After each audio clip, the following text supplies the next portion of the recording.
亲爱的弟兄姐妹，大家平安。今天要与大家分享一本非常的有帮助的一本书，它的书名叫做《与成功有约》。用这一本书来跟各位弟兄姐妹分享，圣经里面怎么样谈到生命成功的生命。谈到成功，是每一个人生命当中所追求的重要的目标，但是我们需要很小心，因为在圣经里面的对成功的教导，其实跟世界上世人对成功的定义有不一样的地方。因为圣经谈到的成功，并不是我们一般用世俗的眼光所谈的成功。那圣经所谈的成功到底是什么呢？各位弟兄姐妹，让我们从耶稣基督的教导跟圣经的教导，我们来学习跟反省，我们在生命当中所追求的成功的生命到底是什么？我个人觉得这本书对世人的帮助非常的大，因为他谈到了成功者的他的一个特殊的品格跟他的特殊的一个条件。的确，一个人会成功，都有他很特别的一个条件在。但是在圣经里面所谈的成功，并不是一般我们在俗下所谈的一般的成功。因为一般的对成功的定义是谈到的是一种经济上的成功跟社会地位的成就。比如说在商业行为上，我们经常会觉得赚大钱，或者你的公司的规模有进步，那个叫做成功。但事实上，在耶稣基督所谈的经文当中，却不是这样子。那耶稣怎么说呢？让我们从耶稣的话语，特别是在马太福音第16章26节，耶稣说：“人若赚得全世界，而赔上了自己的生命，有什么益处呢？人能拿什么来换取生命？”各位弟兄姐妹，耶稣在这句话里面就凸显出来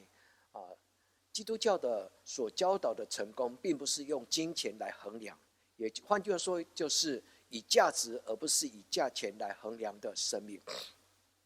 生命的价值远远高过所有一切的代价，所以成功的定义不是用价钱来衡量，而是用他的使命跟价值来衡量。那我们就知道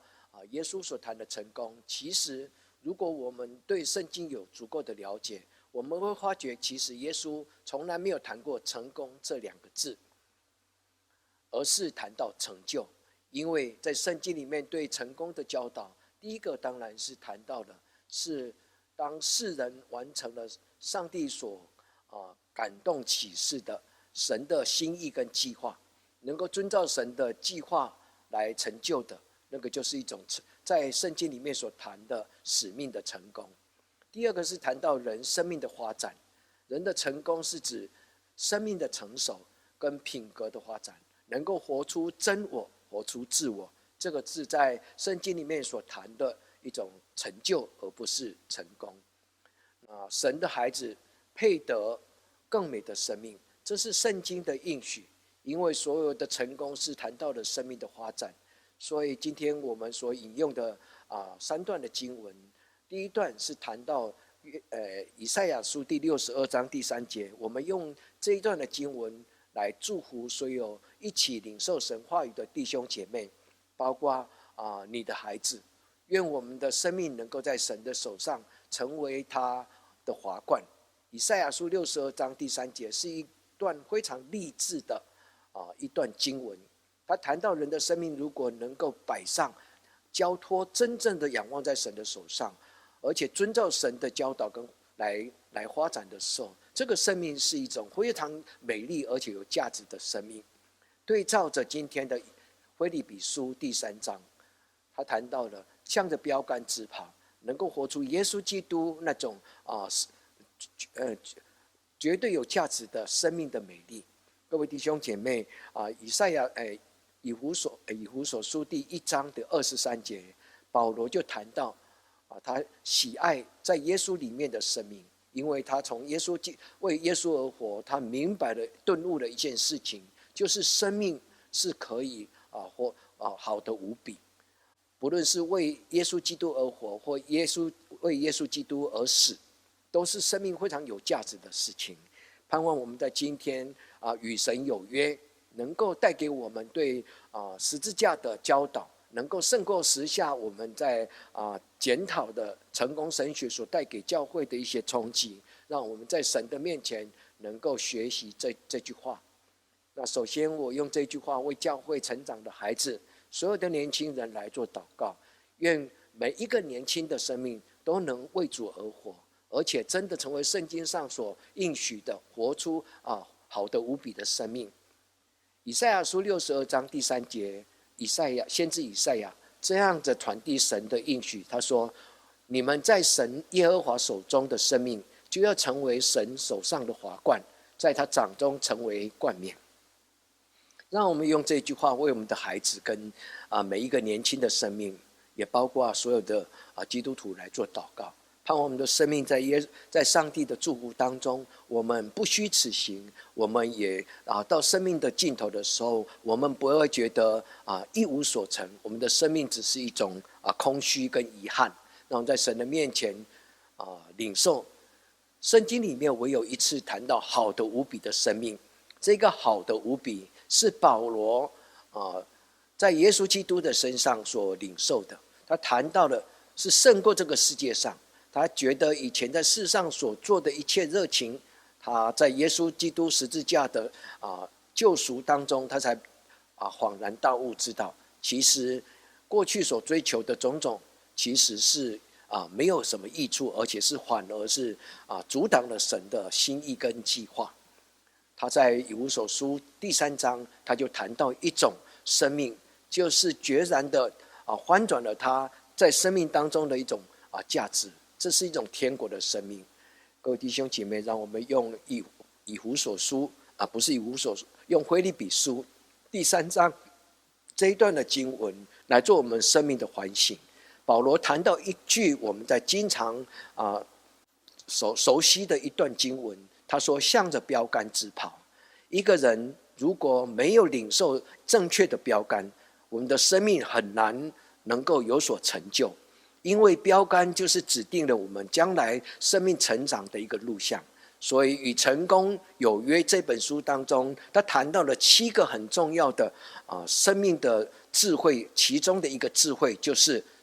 从中而始，从中开始。就是当我们到生命的尽头的时候，我们渴望我们一生的最后所达到的一个使命跟目标是什么，它会决定了我们一生的叫做终极的目标，终极的关怀。保罗在这个地方谈到向标杆直跑，他很清楚的知道耶稣基督是所有世人的一个生命的标杆，所以他在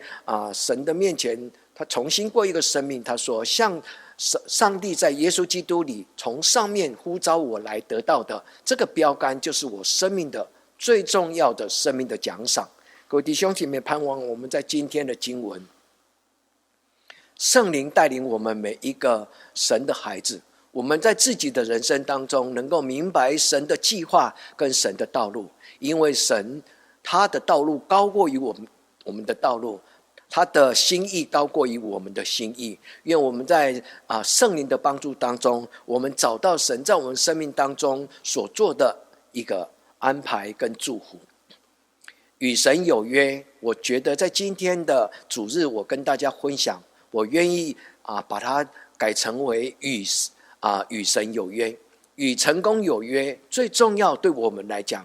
如果我们将我们的生命与上帝商量，真的将我们的生命交在神的手上，就如同今天的经文以赛亚书62章第3节，他说：人的生命在神的掌中，要成为华冠跟冠冕。各位弟兄姐妹，让我们与神有约，这是我们生命的价值的一个新的开始。当我们将自己的生命摆上的时候，神就在我们的人生当中来做祝福的工作。今天我要跟大家谈到3个很重要的属灵的智慧。第一个，认识上帝对于成功的定义。以色列人从他们对神的信仰来对整个以色列的民族有一个很深的一个祝福跟改变，全世界都会惊讶，特别是通过一个诺贝尔奖的颁奖的统计的记录，我们就非常的讶异，说为什么这一个民族在全世界上是一个非常优秀而且让人讶异的、非常突出的，在所有这100年的诺贝尔奖的颁奖，所有得主其中有20%以上是归属于犹太裔的这些优秀的，不论是科学家或者文学家。我们会问为什么？为什么这一个民族在全世界所有的人类的族群当中有这么优异特别的表现呢？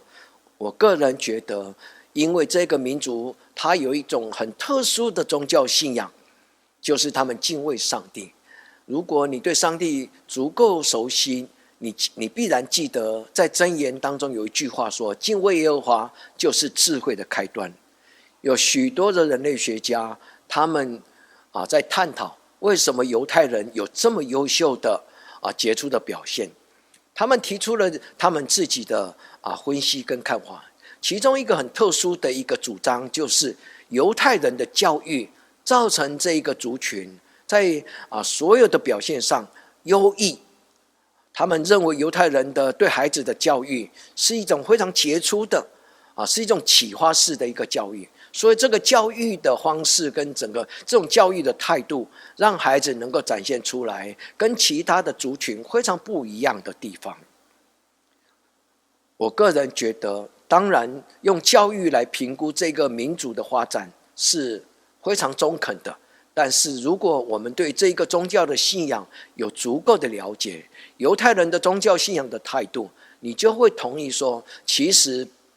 不只是教育的方式，而是他们的宗教的信仰。这个宗教的信仰是一个求真的，而且是追求智慧。他们珍惜重视真正的智慧，所以让这一个族群在各种的领域上能够有杰出的表现。他们在整个犹太人历史的故事跟生活的历史过程当中，他们认识了成就一切的是神的作为，所以他们明白成功真正的真相跟奥秘。这是我今天要跟大家谈到与神有约。为什么我们需要上帝？因为上帝会让我们的生命决然的不一样。今天的以赛亚书62章第3节也是谈到了与神有约。当我们将生命摆在神的手上的时候，神会让我们的生命成为他的器皿，而且让我们参与他奇妙的计划跟作为。各位弟兄姐妹，这是与神有约的祝福。犹太人很清楚的了解，其实他们的祖先是在神的拣选当中是一个独特的，而且他们也在神的应许当中认识了神话语的重要。所以他们对成功的定义，他们非常的忠实，在追求上帝的旨意完成上帝的托付参与神的计划。他们把这种使命的完成称之为成功的定义。第二个定义呢，他们谈到了，让我们用列王纪上第8章第15节，所罗门他告白，他对从父亲的生命上看到了上帝的作为。所以所罗门他谈到了他父亲的上帝耶和华的时候，他说耶和华是以色列人的神，是应当被称颂的，因为他亲口向我父亲大卫所应许的，也亲手成就。各位弟兄姐妹，请你们注意这一句话，神亲口所说的应许，他必然亲手成就。所以犹太人知道所有的成就是来自于神的应许，神所说的话没有一句是开玩笑的，神所说的话一点一画都不改变。这是犹太人对成功的一个奥秘的一个认识。所以身为一个基督徒的我们更应该从圣经的教导能够明白，其实神的话语是智慧的开端。第二个在圣经里面耶稣所谈到的成功，其实是谈到了一个生命的发展。他谈到了在他手上所恩赐的丰盛的生命。人的生命的发展的完全耶稣也谈到了上帝的完全是我们的生命的一个标杆，是跟我们生命所追求的典范。所以与成功有约，我们在信仰当中我们看到了一个关键的因素，就是将我们的生命与神连结，将我们的生命与神连结。所以如果我们期待我们的孩子在生命上能够成为神所使用的器皿，我们必须带领我们的孩子来认识神的作为。所以成功必然的几个特别的因素，第一个，成功者的身上展露出来智慧；第二个，成功者他有一定的必要的关键性的态度跟习惯。与成功有约这个作者他所写的这一本书，在全世界被翻译为无数的语言，而且畅销了4000多本的这个书籍。为什么？因为这一个主题吸引了许多对生命有所渴望的人。那今天我就用这一本书的书名来跟各位弟兄姐妹发出我们生命的祷告。我们跟神说，神啊，当我与你有约的时候，我的生命必然不一样。愿神听我的祷告，我将我自己的生命如同五饼二鱼摆在神的祝福跟应许。让我们回到刚刚所谈的犹太人的杰出犹太人的杰出在许多的研究过程当中至少谈了3件非常重要的事情。第一个，这个族群非常的注重真理与智慧，他们通过教育跟宗教的方式能够造就自己的民族，在各种的领域成为非常优秀的一个族群。他的表现绝对的异常在整个诺贝尔奖的得主，他所得到的这个冠冕的比例超过了20%。各位弟兄姐妹，一个宗教信仰对一个人来讲，不只是一种宗教习惯跟一种道理，它更重要的，它是一个生命展现出来的一种力量。第二个，他谈到了犹太人的基因因为追求他的生命他们的生命的是有高过于一般的比例的 IQ。 那我个人觉得真正的智慧是来自于上帝所赏赐的。如果我们了解人的智慧是神所给的，那我们就知道其实真正的 IQ 不是通过教育而得的，而是神给人的生命的里面有那种很自然的神的灵运行，神的运行所带给我们。等一下我跟大家分享以赛亚书第11章第2节，当上帝的灵住在人的生命的时候，当上帝的灵与人同在的时候，人就得到了6种不同的能力。各位弟兄姐妹，这个其中的一个我们叫做智慧与聪明。让我们在以赛亚书第11章第2节作为我们祷告的依据。以赛亚书第11章第2节说，耶和华的灵如果住在人的身上，那个人就会充满了智慧、聪明、谋略跟能力、知识跟敬畏神的灵。各位弟兄姐妹，这是圣灵的大能。在谈到的就是圣灵内住对人的祝福。保罗有非常相似的他对生命的教导，不论是在罗马书或者在哥林多前书后书，他就谈到圣灵内住，神为世人所预备的是超过所求所想，是眼睛未曾见，耳朵未曾听，是连想象都想象不到。当这个圣灵运行内住在人的生命当中的时候，人就有智慧、聪明、谋略能力、知识跟敬畏耶和华的灵。各位弟兄姐妹，盼望引读攻读今天的这一段经文的时候，能够唤起各位弟兄姐妹从心里面的一个渴望。我们知道犹太人他们有这种杰出的表现，其实不能归功于他们的努力而已。更重要的，我们应该能够了解，犹太人已经找到了成功的关键跟真正的奥秘。真正的奥秘就是在于神的手上领受那种真正的智慧跟能力。愿我们用这一段的经文来为自己属灵的智慧来祷告，也为我们的孩子的属天属地的智慧来做祷告。愿神与我们同在。当圣灵运行在我们的生命，内住在我们的生命的时候，保罗说，我们才能够明白上帝的事情，我们才能够明白人的事情。保罗在以弗所书第3章第20节，他谈到神能照着运行在我们心里面的大力，圣灵运行在我们的心里面，圣灵就开启那种顿悟参透的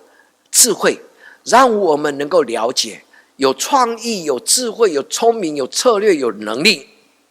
各位弟兄姐妹，超出所求所想神就充充足足的成就了一切来自于真理跟智慧的美丽的事情。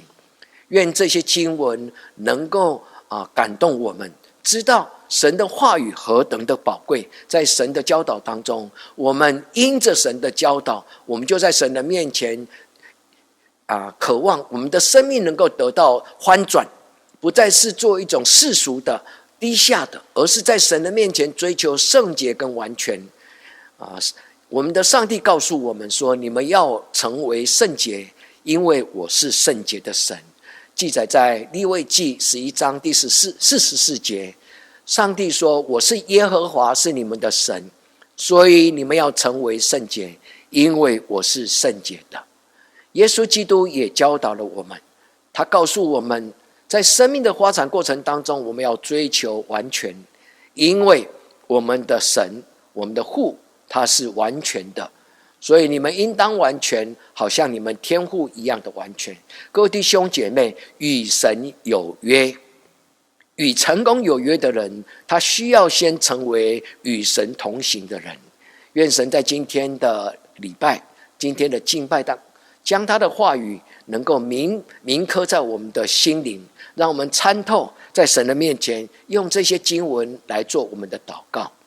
所以第二个我要跟大家谈的就是祷告对生命的影响。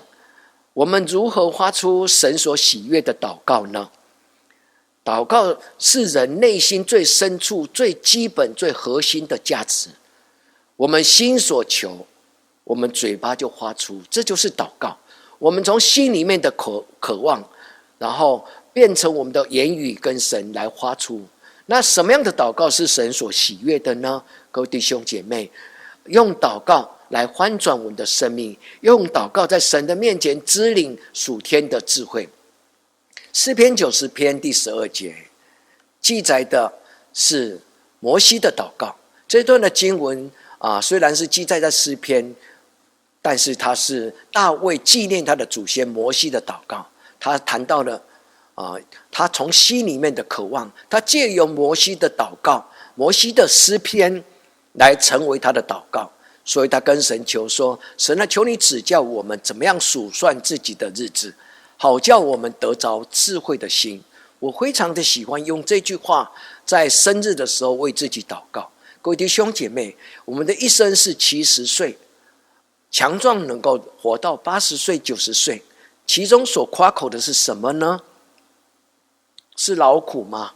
是虚空吗？各位弟兄姐妹，让我们在神的面前成为一个懂得经营自己生命的人。用这一段的不论是摩西的诗篇，或者大卫在诗篇里面所记载的他的祖先的祷告，让我们用这一段的祷告成为一个懂得如何祷告的人。这种的祷告是神所喜悦的祷告，因为我们的祷告不是为了自己的吃喝跟穿，而是追求的是神的国度跟神的美意。愿我们的生命成为一个懂得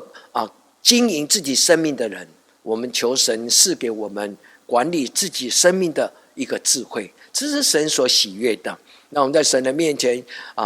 也用这段的经文跳跃到耶稣基督的教导，从诗篇跳到了在新约时代耶稣的教导。当门徒问耶稣基督说，求主教我们祷告，主耶稣基督就教了他们祷告，被记载在马太福音第6章。主耶稣这么告诉他，所以你们要这样子祷告，我们在天上的父，愿人尊你的名为圣，愿你的国度降临，愿你的旨意行在地上，如同行在天上。各位弟兄姐妹，我们当将这一段的经文变成我们个人的祷告。我们说，愿你的名在我的生命当中被我尊崇，因为你是圣洁的，你本为圣。愿你的国度降临在我的生命当中来掌权，愿你的旨意行在我的生命当中，如同成就在天上。各位弟兄姐妹，这个祷告是属乎国度性的祷告，也是属乎个人的。耶稣教我们祷告，因为他说，你们当先求神的国跟神的义。在马太福音第六章就完整了这一个主导文的教导。主耶稣要我们在我们的生命当中有一种优先次序，就是一种价值的选择这称之为天国的价值。主耶稣说，你们当这么子祷告，你们要先求神的国度跟神的义，你们不要忧虑要吃什么喝什么穿什么，因为那是外邦人的祷告。主耶稣教导了他的门徒说，你们应该有一种国度性的祷告，是一种国度性的价值。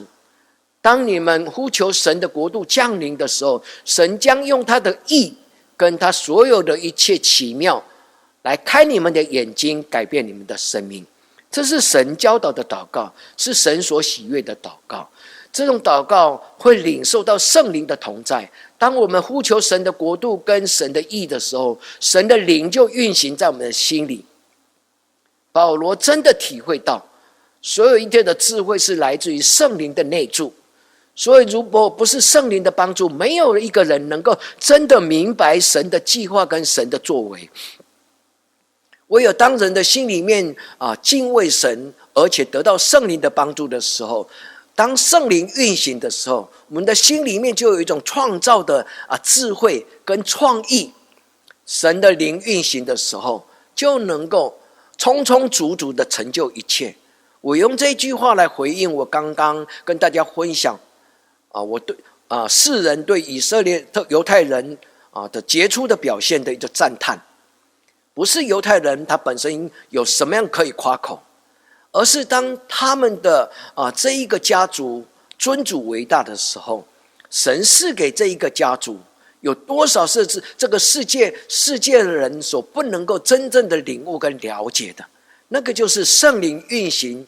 充充足足的成就，超出所求所想。愿神的话语自己明白，愿神的话语在我们的生命当中得以彰显，而且愿神的话语如同世上的光，带领我们能够在黑暗当中看到神的荣耀。愿神自己讲话。最后我要用今天的腓立比书第3章来鼓励各位弟兄姐妹，向着标杆直跑。向着标杆直跑对我们的生命来讲是非常重要的。一个人如果对自己的生命有所渴望，希望能成就美事，那我们必须要跟神求的就是我生命的标杆，能够明白神在我们生命的计划。各位弟兄姐妹，为你的孩子祷告。如果你盼望你的孩子将来有所成就，那你就用神的国度性的价值观跟神的耶稣基督的教导来为他祷告。愿神的国度临到你的孩子跟你的家庭，临到我们的家庭跟我们的教会，让我们在神的面前学习天国的伦理。保罗在许多的书信当中充分的教导了众教会。罗马书是一个写给在罗马的基督徒的一封非常重要的一封真理的信。在这个当中，他谈到了一句非常重要的一个科目。他说，你们当恒心行善，寻求荣耀跟尊贵，和不能朽坏之乎？各位弟兄姐妹，这一句话带给我们什么样的一种亮光呢？各位弟兄姐妹，我们一生所追求的，我们所渴望的标杆是什么？盼望这一句话能够提醒我们，什么是在人世上不能朽坏的，是世人所不能夺去的，是不可少的，真正的一个有价值的标杆呢？愿保罗自己圣灵给保罗的这个启示的话语，能够进到我们的生命当中，也变成我们的智慧。因为神通过保罗所留的话语，就世世代代的成为众教会的祝福。因为当我们恒心追求、恒心寻求的时候，神就用生命来报应他们。所以圣经说，神就以永生来赐给我们。各位弟兄姐妹，让我们在神的面前说：主啊，我赞美感谢你。当我恒心追求的时候，求必得着，叩门就必为我开。各位弟兄姐妹，愿我们进到神的恩典的里面。以弗所书第3章第7节、第8节一直到第15节是今天的经文。让我们在神的面前能够通过这段的经文为自己生命的改变来做祷告。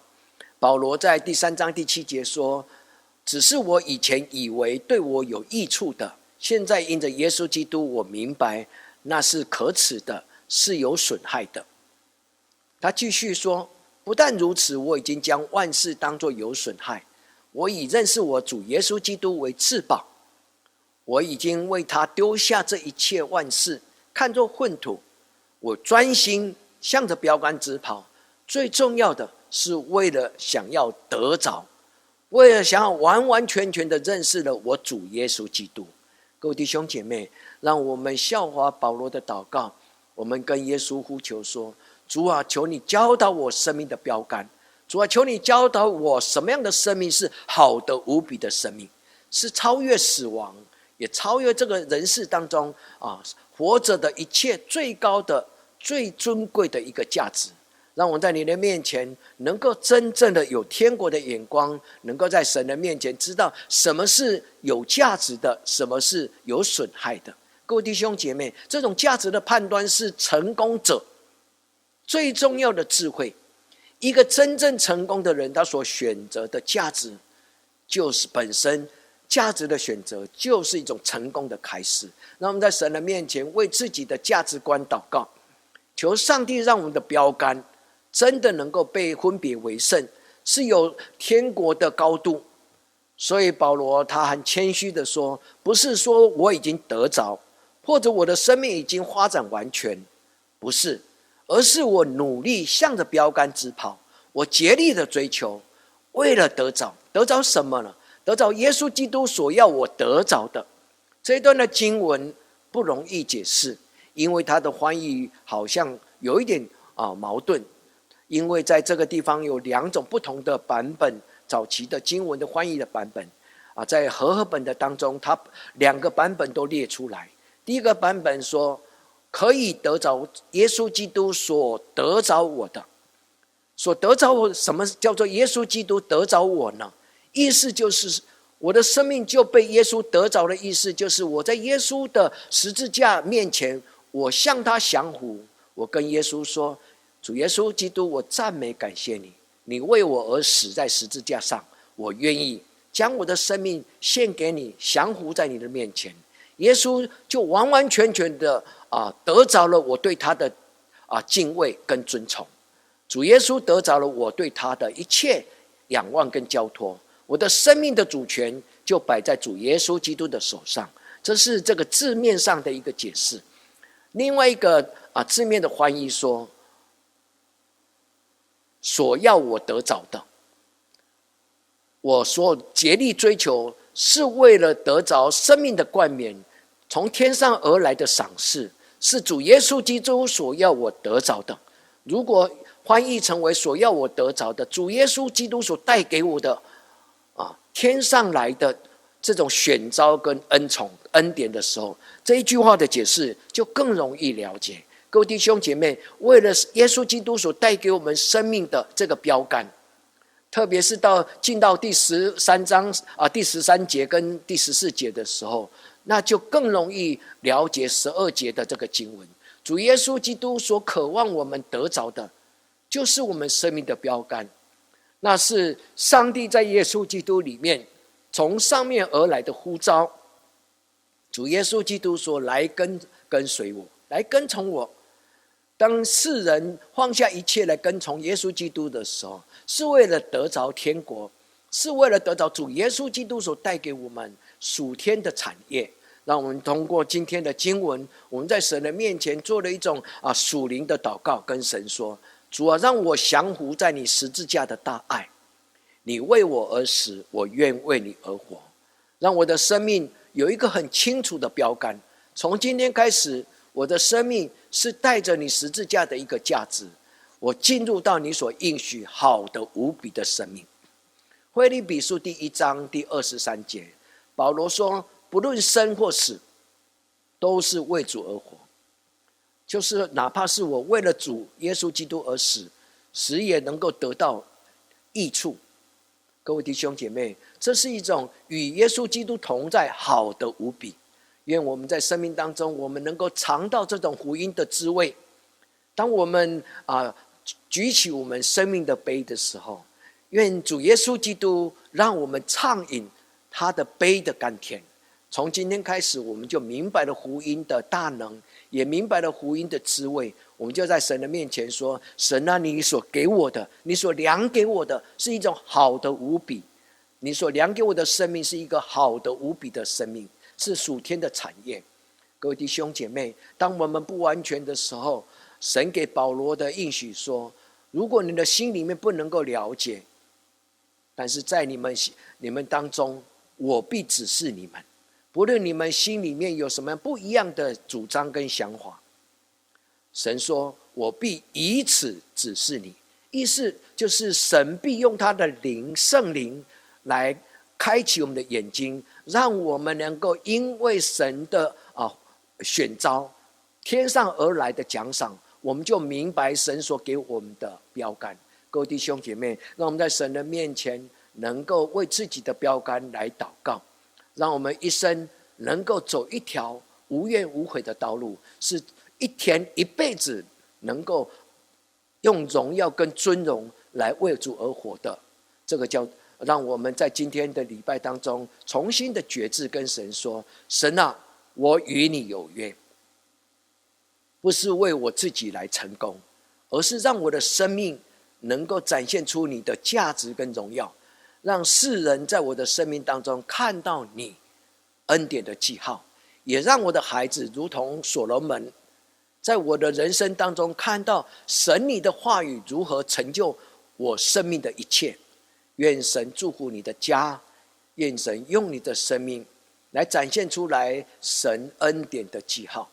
与神有约，直到我们生命的尽头。我们同心来祷告。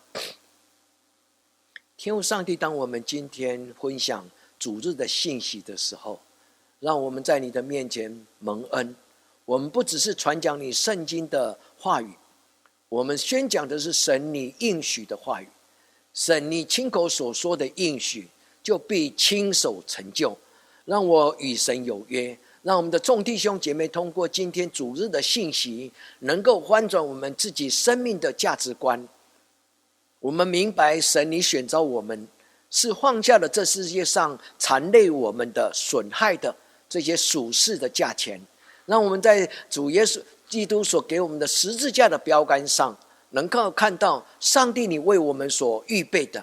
一个有价值的人生。各位弟兄姐妹，盼望你所选召的所有的孩子，你所建立的众教会，能够在这个世代活出你的美好，是一种好的无比的生命。我们在你的面前同心祷告，愿你得着荣耀，